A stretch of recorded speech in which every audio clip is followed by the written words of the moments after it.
Sahabat-sahabatku yang terkasih, pada kesempatan ini saya suka untuk membahas tentang katekesi agama Katolik atau gereja kita yang tercinta di Indonesia yang selama ini terkesan dangkal.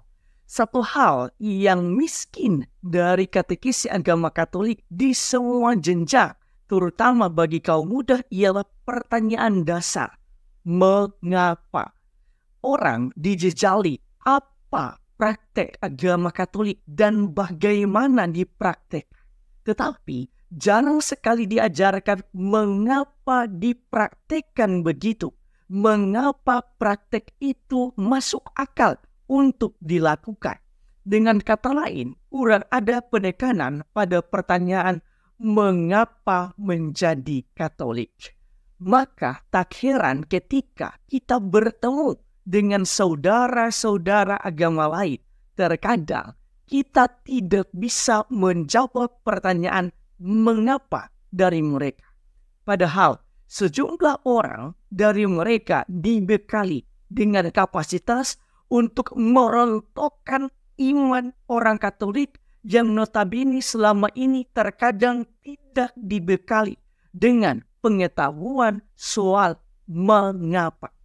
Kita bisa melihat pelajaran agama Katolik di SD, SMP, dan SMA yang dalam arti tertentu miskin dengan penjelasan dasar agama Katolik. Banyak bersifat informatif dan moralistik, meski juga semua itu sangat penting. Tetapi kebanyakan isinya adalah pengetahuan bagaimana menjadi warga Roma dan warga negara yang baik alias melulu soal moral. Memang anak-anak sekolah kita tidak perlu semuanya menjadi teolog, tetapi mereka juga perlu dibekali pengetahuan iman berhubungan dengan pertanyaan dasar mengapa yang sering ditanya oleh saudara-saudara agama lain. Misalnya, mengapa berdoa di depan patung, mengapa berdoa kepada Bunda Maria, dan lain sebagainya. Selain itu, kegiatan-kegiatan OMK orang muda Katolik yang isinya lebih banyak soal lomba olahraga, lomba seni, joget-joget, dan lain sebagainya.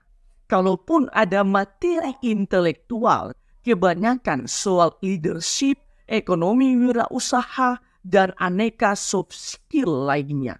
Semua itu penting dan baik sesuai dengan karakter jiwa anak muda. Tapi sebagai organisasi gereja, dimensi iman harus diperhatikan.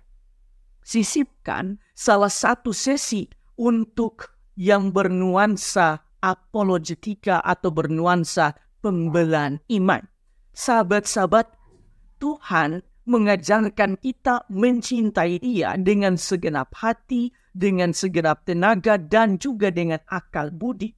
Untuk poin terakhir mengenai akal budi, itu artinya selain kita berpikir bagaimana mencintai Tuhan dalam melayani sesama dengan ide-ide kita, itu juga berarti otak kita pun harus beriman. Kita tidak bisa berhenti pada seruan imani saja. Iman kita membutuhkan penjelasan. Iman kita harus bisa dipertanggungjawabkan jika ada yang menanyakannya. Itu baru namanya beriman yang utuh. Ketika kita beriman, otak kita juga perlu untuk beriman. Saya sedang tidak mengajarkan orang untuk menjadi fanatik, sebab fanatiknya orang Katolik. Kita tidak pernah diajarkan untuk membunuh orang lain atau merusak agama orang lain, entah orangnya, ibadahnya, atau bangunannya.